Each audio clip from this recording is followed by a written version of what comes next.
inexplicável.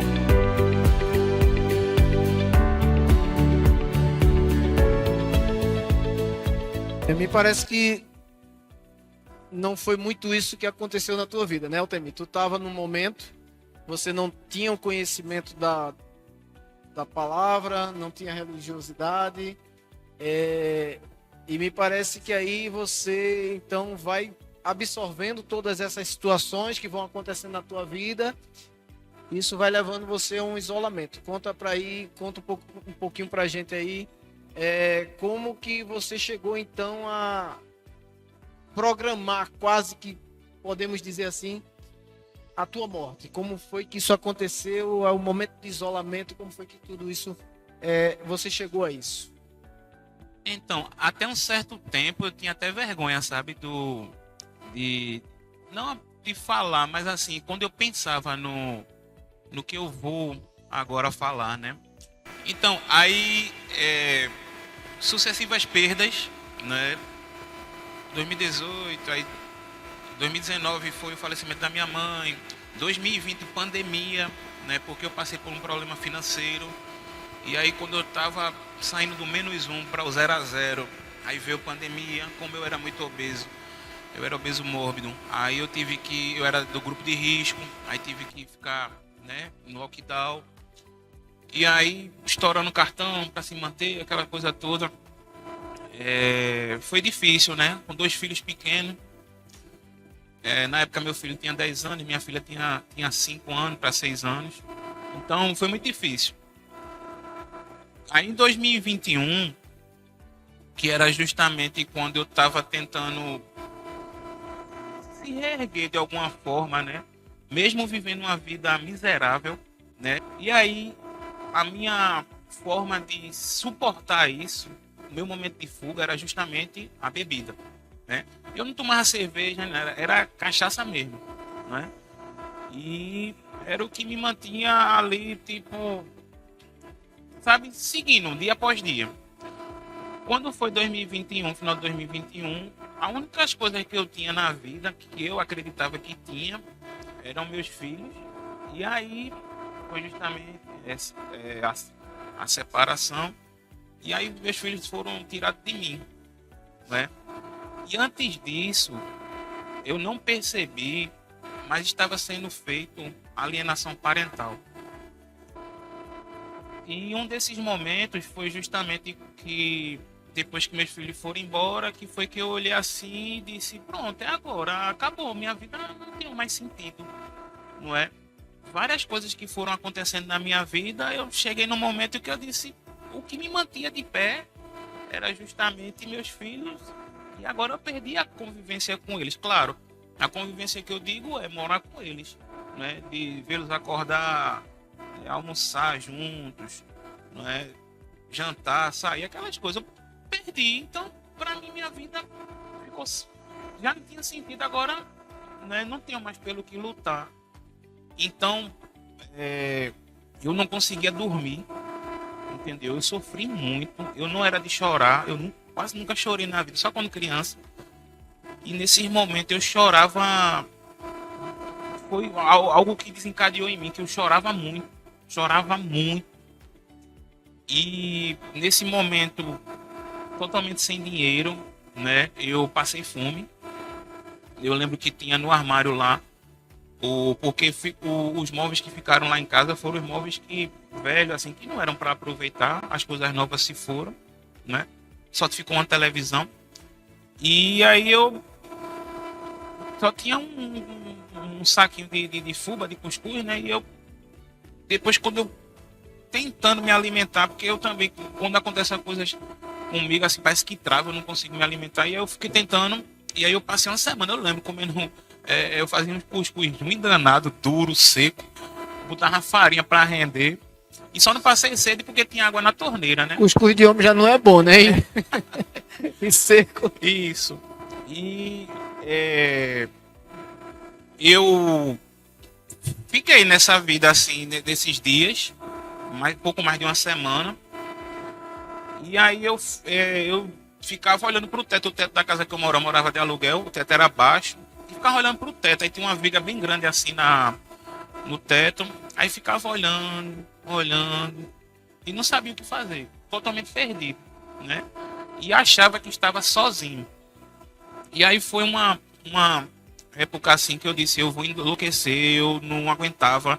Uma hora eu ficava andando na casa, eu não sabia o que fazer. Aí eu peguei um tênis e disse, vou caminhar para olhar a rua para ver se, né, dá umas parecidas. E aí eu fui para a Lagoa da Araçá.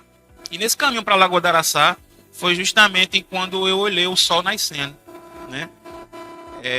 Quem mora aqui perto, né, o bairro de Afogados para o bairro da Ibiribeira, o que diferencia assim, o que, né, é uma ponte, a gente chama Ponte Nova, a ponte é tão antiga, mas chama Ponte Nova. E aí eu passando por essa Ponte Nova, foi quando eu olhei assim o sol nascendo, aí eu fiquei olhando para o sol assim, aí eu me aproximei da beira assim, da ponte e fiquei olhando. Aí foi nesse primeiro momento, essa primeira vez na minha vida que eu pensei, se eu me jogar daqui, eu vou resolver tanta coisa, essa agonia, essa dor, esse sofrimento que eu estou sentindo vai passar, né? E quando eu tava olhando assim, aí fiquei olhando e o sol, né, subindo, aquela coisa toda. Aí foi quando veio um senhor de bicicleta numa Barra Forte, ainda me lembro, postou assim e ficou olhando para mim, só que em vez dele seguir, ele parou e ficou olhando e falou. Aí eu fiquei sem entender, aí na hora eu fiquei com vergonha. É como se ele estivesse dizendo assim, ó, sai daí, senão tu vai cair, certo? Aí eu disse, eu fiquei com vergonha. Aí em vez de eu ir pra Lagoa da Araçá, eu voltei pra casa. Aí eu fiquei com raiva de mim mesmo, eu voltei xingando, me xingando. Deixa de ser idiota, como é que tu pensa nisso? O que tu vai fazer? Você vai mudar o quê? Sabe, eu com raiva de mim mesmo. Só que a semente já tinha sido plantada. E aí foi quando eu voltei para casa, não sabia o que fazer. E aí fiquei deitado na cama. Aí foi quando eu fiquei com essa ideia na cabeça. Aí o pouco dinheiro que eu tinha, eu não lembro muito bem se eu tinha achado na bermuda. Eu peguei esse dinheiro e disse, vou fazer como fosse uma despedida. Aí eu fui, peguei o dinheiro e comprei um latão de cachaça e um refrigerante de cola de 1 litro. Que eu sempre tomava essa misturada, né? Aí eu peguei e tomei. Só que instantaneamente, assim, foi tão rápido que não demorou muito tempo. Geralmente eu demorava umas 3 horas para beber e ficava alcoolizado. Dessa vez eu não fiquei. Fiquei sóbrio, sabe? Fiquei com meus sentidos, né, normais. E foi nesse momento, é difícil lembrar, porque assim, quando a gente tá falando, a gente retoma, né, as cenas, né? E aí foi justamente nesse momento que, quando eu terminei de beber, eu disse, pronto, vou escutar minhas músicas, assim, uma última música, né?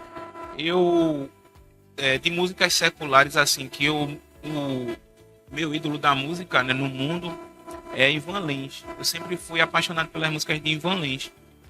E foi justamente na última música, do nada, não entrou em comercial, não sei o que aconteceu. Eu tava com o celular e com os fones, né, aqueles fones sem fio. Aí, de repente, foi para um outro vídeo, a música. Aí, quando eu olho, a música de Ivan Lins, só que diferente. Que é a música Começar de Novo. Só que essa música, se você for escutar, realmente é recomeçar a vida, né? Fala também questão de separação e tudo. E foi aí nesse momento que eu comecei a meditar na música. E aí eu prestes a cometer, já estava o lençol, já estava no lugar, aquela coisa toda. Quando eu ia, aí eu comecei a chorar. E chorei, comecei a escutar isso. Aí botei na música original com Ivan Lins e comecei a escutar essa música. Eu passei literalmente 1 mês, 30 dias só ouvindo essa música, de manhã, de tarde e de noite. E quanto mais eu ouvia, mais chorava, querendo criar força, não sei de onde, para poder seguir em frente. Aí foi ainda mais 2 vezes eu tentei, né? A segunda ainda foi parecida com a primeira, né? Eu organizei e tal, e vou fazer, e não, como é que se diz? Aí ficava chorando, e pensava nos meus filhos, aí eu parei. Aí na terceira eu já disse, não, vai ser porque eu não estou aguentando mais e é melhor resolver. Aí sempre alguma coisa acontecia que me fazia parar. E eu não sabia o que era, né? E aí nessa terceira vez que aconteceu isso tudinho, eu comecei a chorar, só que eu não estava ouvindo a música. E aí eu comecei a olhar para um guarda-roupa velho que tinha na casa, E aí quando eu olho assim uma Bíblia, né, que tinha lá em cima. Aí a gente vai deixar a parte da virada para depois.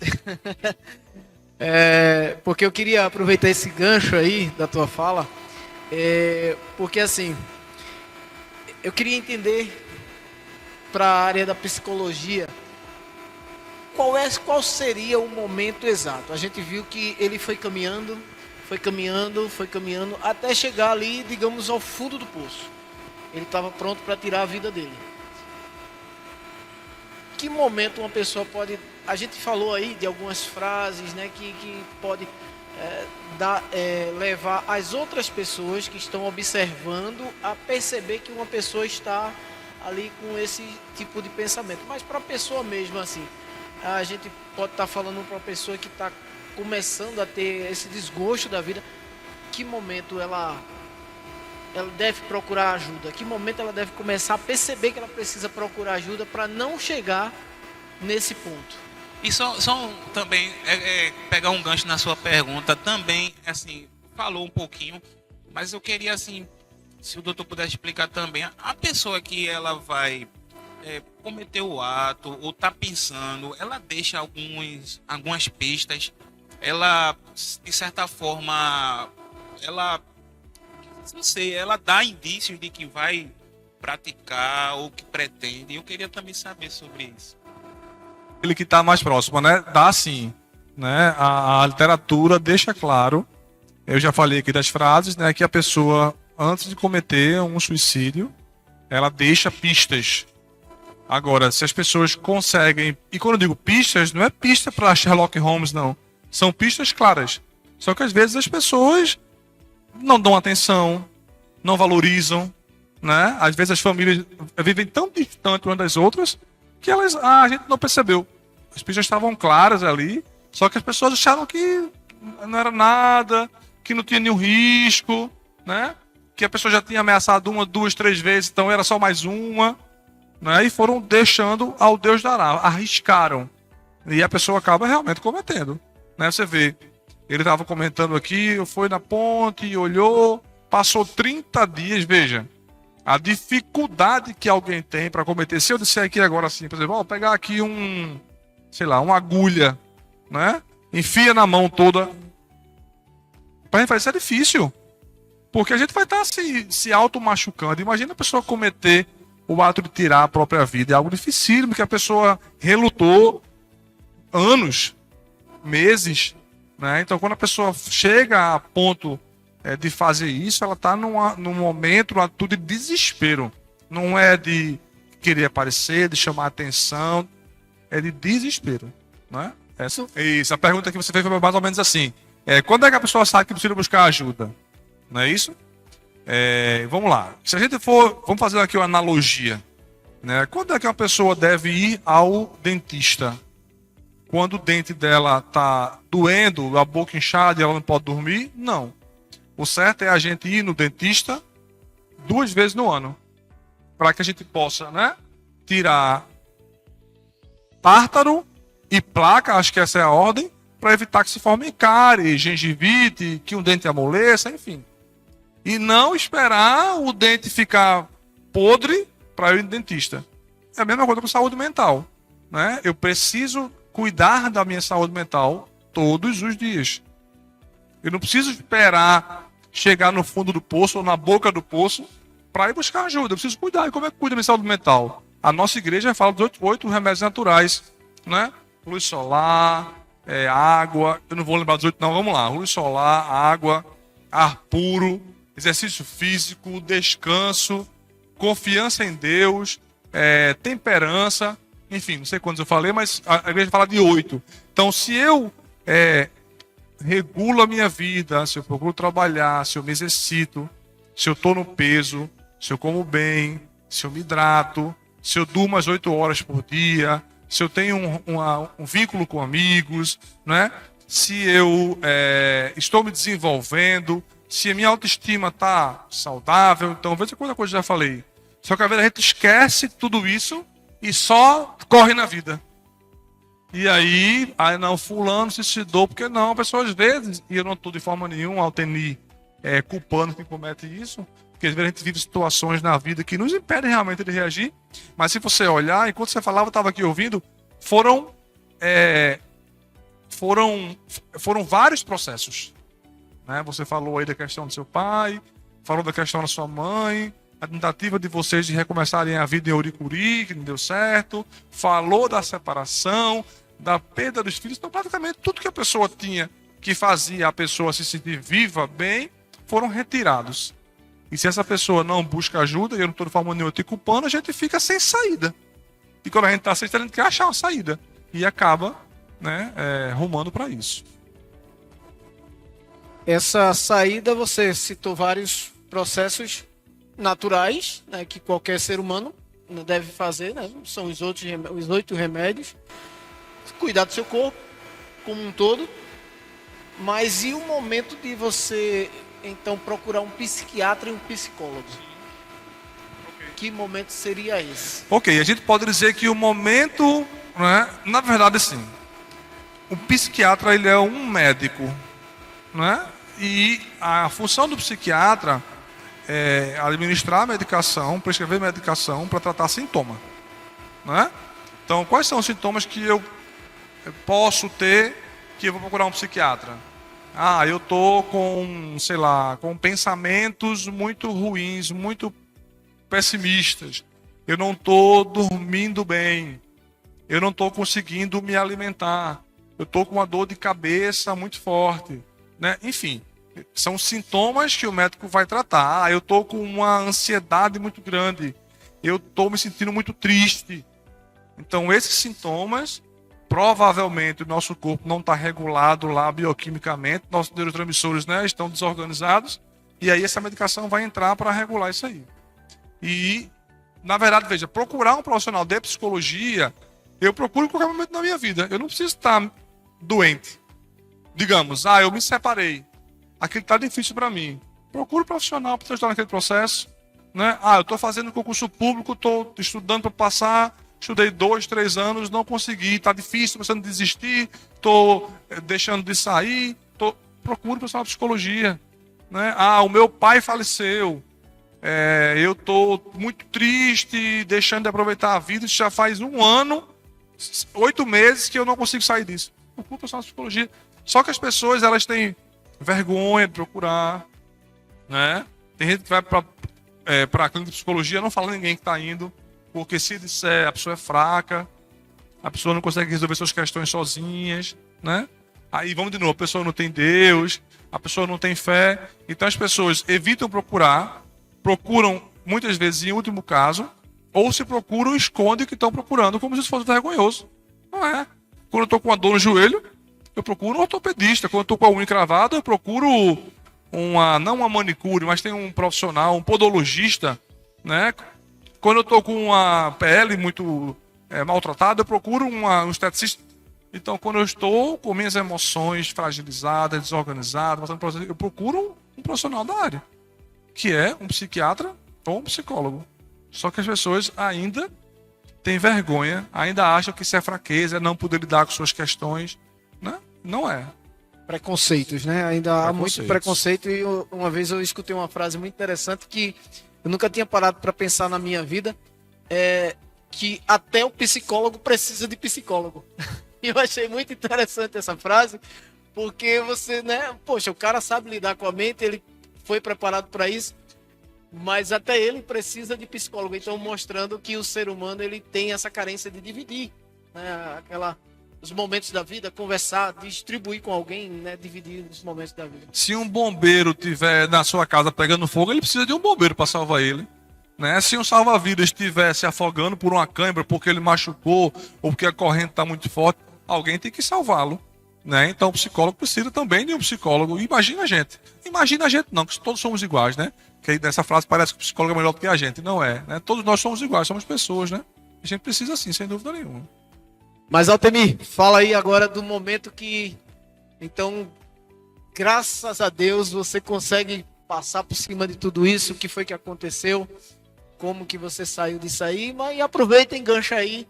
Fala como você chegou a conhecer Deus, o Evangelho, religião. Como foi que isso chegou na tua vida? Amém. depois da tempestade, né, vem a bonança. E no momento lá que eu tava falando, né, que eu tava passando por aqueles processos, aí eu vi uma Bíblia que tinha lá em casa, uma Bíblia branca com um zíper assim, tinha lá em casa. Aí eu peguei, fiquei olhando para a Bíblia, aí fiquei olhando para ela e pensei. Aí eu peguei e falei bem alto assim, eu disse: Deus, se tu é esse Deus mesmo aí que fez céu, fez terra, fez tudo, que tu é poderoso mesmo, quero ver tu me tirar daqui. Eu me considerava ateu porque eu tive experiências horríveis com pessoas que, por exemplo, eu tinha 17 anos, eu fui para a igreja com pessoas que não exerciam aquilo que era para exercer, né? Hoje, como cristão, eu entendo que o caminho do Senhor não é apenas a gente vir para a igreja, a gente tem que exercer em nossas vidas, porque nós carregamos, né? Como é que eu posso dizer? O caráter divino de Deus, né? Tem aquela música, você é espelho que reflete a imagem do Senhor. Então, assim, nesse momento que eu desafiei Deus, porque eu não acreditava no Deus que me foi mostrado. E aí, ano passado, acho que em julho para agosto, eu não lembro, eu recebi um convite de um ancião aqui para fazer o estudo, né? E aí fiz o estudo tudinho. E aí, quando foi em janeiro aqui, um pastor Richardson, ele veio pregar aqui na igreja. E aí ele deu um sermão. E justamente o texto bíblico foi João, capítulo 3, verso 5, né? Em verdade te digo que aquele que não descer nas águas, né? E não for batizado pelo Espírito, não entrará no reino dos céus. Então, aquilo ali, porque eu só tava esperando, tipo, eu disse, não, eu quero me batizar quando Deus disser. Deu o sinal, tipo, de coração, assim, eu queria que fosse de verdade, assim, que não fosse, terminou o estudo, vamos batizar. Não, eu queria que Deus me revelasse. E aí, o texto final do pastor Estado foi que não sejamos convencidos, mas sim convertidos. E aquilo ali mexeu comigo. E aí, no costume da nossa igreja, a pessoa que dá o sermão ao final fica na porta para receber o cumprimento da igreja. E eu esperei todo mundo ir embora. Aí conversei com um ancião, com o Mariano, que me trouxe para fazer os estudos. Perguntei se eu podia, eu disse, eu quero ser batizado. Aí ele ficou feliz, me abraçou, disse, eu quero me batizar. Hoje eu estou decidido, eu quero me batizar. Agora eu tenho um pedido aqui para fazer. Eu só vou me batizar se for com o pastor Richard. Aí ele, meu amigo, aí eu pensei que ele ia dizer que não podia, porque nós temos um pastor distrital, né? Só que aí ele disse, meu amigo, quando se fala em batismo, o pastor pode estar lá no Japão, ele vem lhe batizar. A data do meu batismo foi marcada, não foi eu que escolhi, num domingo, justamente dia 26 de janeiro, que é o dia do batizado, o dia que do dia do aniversário do meu pai, não é? E aí meu filho mandou uma mensagem para mim no outro dia dizendo, pai, isso aí é a forma que Deus está dizendo que ele perdoou por você ter faltado o batismo do seu pai. Aí na hora eu me acabei no choro e inclusive uma vez eu preguei aqui falei sobre isso e é muito emocionante. Mas voltando, né? Eu gosto de falar muito. Voltando eu fiz o desafio a Deus, né? Eu parei nesse ponto e eu era ateu, porque eu tive aquelas experiências ruins com pessoas, não é? Só que aquelas experiências ruins, eu gostava muito do Salmo 27. E quando eu fiquei olhando para a Bíblia, eu ficava olhando assim em cima e lembrando o Salmo 27. E mesmo assim eu desafiei Deus, né? Eu não pedi ajuda a ele, não, eu desafiei. Que audácia, né? Aí, depois disso, eu não encontrei mais a Bíblia sumiu. Não estou falando que foi algo... Mas assim, eu não encontrei mais. E nesse momento aí, foi quando eu decidi sair de casa e pedir ajuda. Fui na casa do meu irmão, conversar com meu irmão e minha cunhada. Eu não sabia porque a gente não se dava bem. Depois a gente descobriu conversando. E hoje minha cunhada é como se fosse minha irmã, né? Apesar da gente não falar muito, eu sou muito feio, assim, eu não sou muito de procurar assim para conversar. E meu irmão também me dou muito bem com ele, né? E eles moram lá em Oricuri. Aí fui pedir ajuda e procurei também 2 amigos meus, um que tinha acabado de passar por uma situação de divórcio, Diego, E o outro era Diogo, né? Coincidência os nomes. E Diogo me ajudou muito, até arrumar trabalho, né? Temporários. Diego também me aconselhava muito, conversava comigo. E eles me ajudaram muito nessa parte, né, psicológica. E meus irmãos também me ajudaram. E aí foi que eu comecei a sair do fundo do poço. Meu irmão ia trabalhar, que ele é policial também. Quando ele ia trabalhar, ele deixava o carro comigo. Aí eu comecei a fazer Uber, né? E aí consegui juntar uma renda para poder pagar o aluguel, comprar alguma coisa para comer, né? E aí fui engrenando, assim, aos poucos, né? Fui saindo. Até chegar um determinado momento que eu disse, vou cuidar da minha vida. Como eu tô, não era assim, né? Tenho que me cuidar. E aí eu entrei na academia, em janeiro de 2022. E aí na academia, eu comecei a malhar e aí eu fiz encontrei um menino assim que a gente se conheceu lá e a gente começou a treinar junto, né?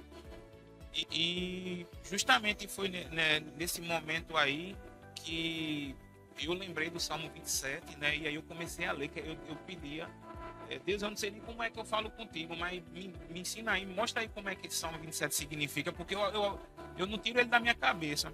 Aí comecei a ler, depois eu comecei a entender. E aí eu lembrei do desafio que eu tinha feito a ele antes. Aí quando eu olhei para a minha vida, como eu estava e como eu estava antes, eu vi a mudança. Eu vi as fotos, né, em redes sociais, aquela coisa toda. E aí eu decidi, até esse tempo ainda, eu bebia, né, e quando eu disse, vou deixar de beber, né, não porque eu ia entrar na igreja nem nada do tipo, eu parei de beber em fevereiro de 2023, e eu já tinha, e justamente lá em janeiro, em Oricuri, quando eu voltei dessa festa que eu falei, né, aí foi justamente quando eu decidi parar de beber, porque eu disse, eu não quero, perdi o prazer de beber. Mas antes dessa questão também, eu conversava muito com o meu vizinho Hélio aqui, o marido da irmã Cláudia. E eu sempre perguntava sobre a igreja, sobre doutrina, essas coisas, porque a gente tem aquela questão, né, a dualidade de informações. Como assim? Eu tinha duas ideias da igreja adventista do sétimo dia. A primeira é que todo mundo sabe, né, que todo mundo fala aí. E a segunda era de um amigo meu que terminou o ensino médio na escola adventista lá da cidade. E ele falava muito bem dos adventistas, sabe? Aí eu ficava com aquela... Aí eu perguntava a ele, porque a família dele é daqui da igreja e tal, e ele ia me dizendo. Aí por isso que ele sugeriu a live, foi quando eu assisti a live, e numa dessas lives eu vi algo que me chamou a atenção, que fazia um link com um curso que eu tinha, né? E aí eu disse, poxa, porque eu não entendi isso? Eu entendia, eu sabia da história, mas passou despercebido, aí vi os detalhes, né? E aí nesse momento eu pego e fecho meus olhos e digo, Senhor, nesse momento eu entrego minha vida e meu coração para ti. Eu vou te servir, eu não sei como, mas eu vou te servir, não é? Eu vou te seguir e não vou te abandonar nunca mais. E hoje eu acredito que tudo que aconteceu comigo foi justamente porque tu estava do meu lado, só que eu não sabia, pensava que estava só. Aí, depois disso tudo, eu respirei fundo e disse, a partir de hoje eu perdoo todo o mal que me fizeram. Eu não quero mais me vingar, eu quero que isso saia de mim, sabe? Aí respirei bem fundo, aí soltei o ar, como se tivesse uma tonelada saindo de mim, né? E aí eu me levantei, continuei assistindo um filme, e aí eu me senti feliz. Foi a primeira vez que eu senti felicidade, alegria. E engraçado, né? Que quando eu tinha tudo, quando eu contei, eu tinha tudo, eu não era totalmente feliz, né? Mas nesse momento que eu acredito que eu tive um encontro com o Espírito Santo, eu não tinha nada. Mas de repente eu passei a ter tudo. Então para mim foi a maior alegria da minha vida, porque Cristo Jesus estava nela agora.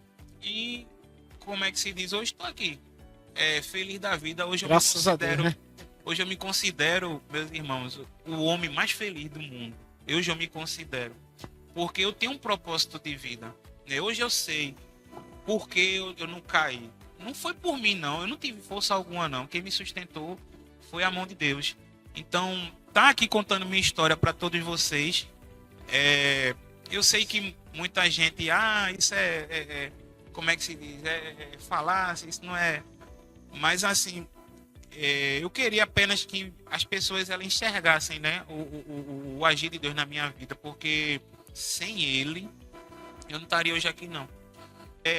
Hoje eu tenho um propósito de vida, não é? Eu tenho uma felicidade que foi meu filho se batizar aqui também na igreja, ele faz parte da igreja, não é? Agora é com ele. Eu acreditava que o meu pai acreditava, na verdade, que a maior riqueza que ele poderia deixar, a maior herança para os filhos era formar os 3 filhos.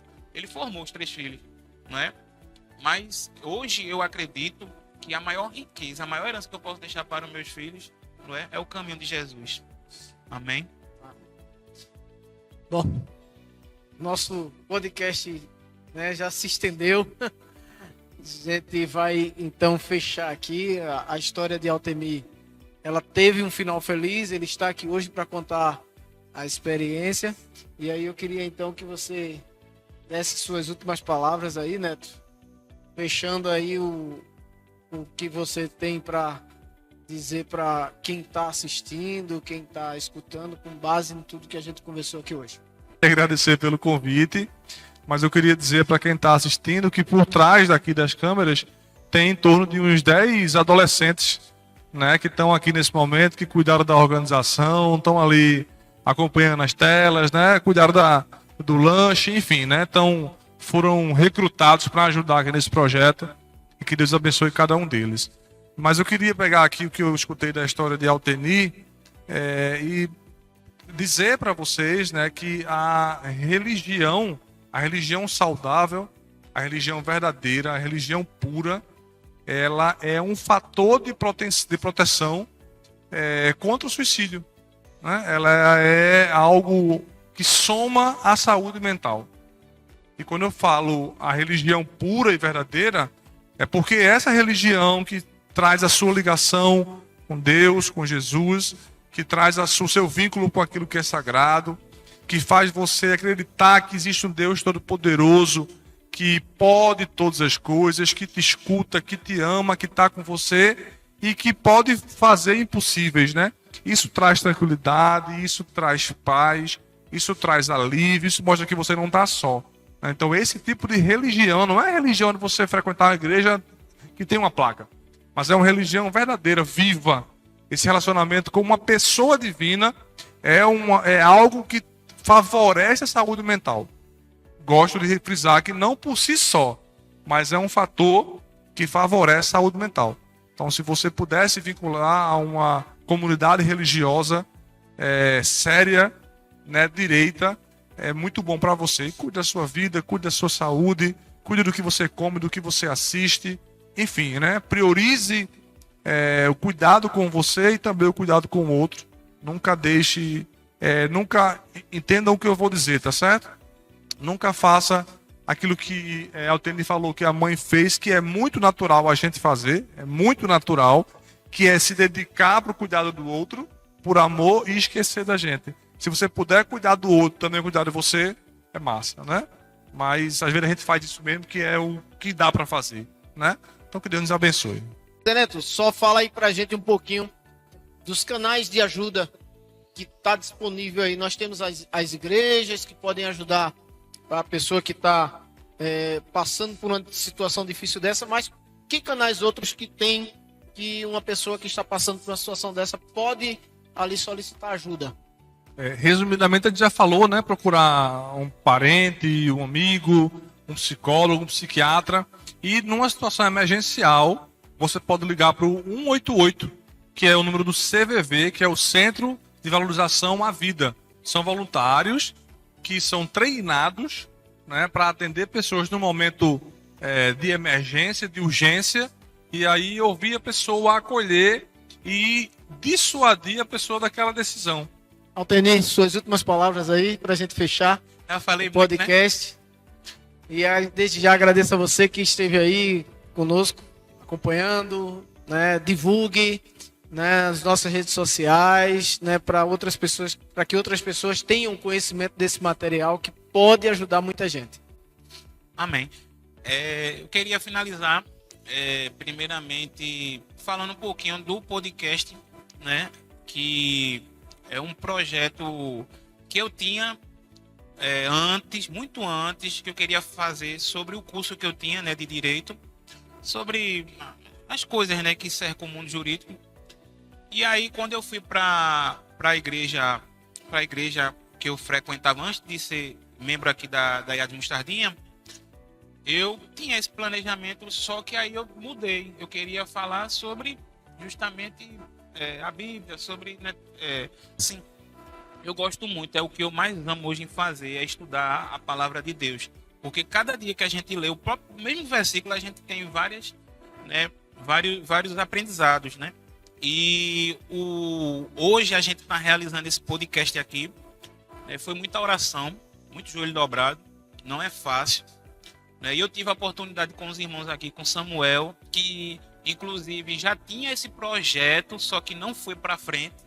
Agradecer a você, Samuel, pela oportunidade, né, de a gente poder estar tocando aí esse projeto, porque, como eu falei, que a gente possa mostrar aqui a glória de Deus. A nossa principal função não é mostrar o Tenis, Samuel, o doutor aqui, Neto, Zé Neto, carinhosamente chamado por Neto, mas não, é a gente poder alcançar, porque uma das coisas que hoje eu luto é justamente para que a mensagem, o evangelho de Cristo, ela passe os muros da igreja, não é? E isso aqui é uma forma, né? É um remédio para poder amenizar as doenças do mundo, não é? E infelizmente eu tenho uma notícia para contar a vocês, que o mundo aí fora só tende a piorar, né?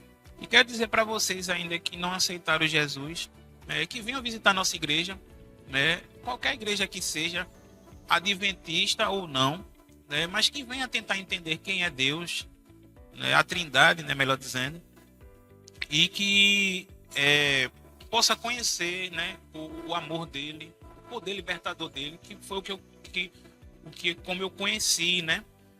E não se contentem com as migalhas que esse mundo caído oferece, né? Porque o verdadeiro banquete está reservado para nós lá na Canaã Celestial. E eu finalizo deixando um trecho de um versículo que eu gosto muito, que justamente diz, Jesus diz: no mundo tereis aflições, mas tende bom ânimo, pois eu venci o mundo. Que minha história possa mostrar a vocês que não é o fim, não é? Por mais que a gente pense que tá tudo acabado, que aquela ali é a solução, não é. Eu sou prova viva disso. Eu passei tempos depois que eu aceitei Jesus sem trabalhar, consegui emprego, aí fui demitido por causa da questão da guarda do sábado. Enfim, aconteceram coisas na minha vida e eu nunca perdi minha fé, sabe? Eu não vou me comparar a Jó, mas a gente tem aquela semelhança assim das histórias, né? Salomão tinha tudo e foi infiel, né? Jó tinha nada e continuou fiel. Então, assim, meus irmãos, tentem conhecer Cristo, né? Não por ouvidos, mas a gente aqui na IAD Mostardinha, nós temos aos sábados à tarde, a gente tem grupos de estudo, né? Pessoas que estudam falando sobre Bíblia, né? Tudo que a gente pode falar, a gente encontra na Bíblia. Então, assim, que vocês possam dar essa chance, né? Porque Jesus sempre dá o primeiro passo.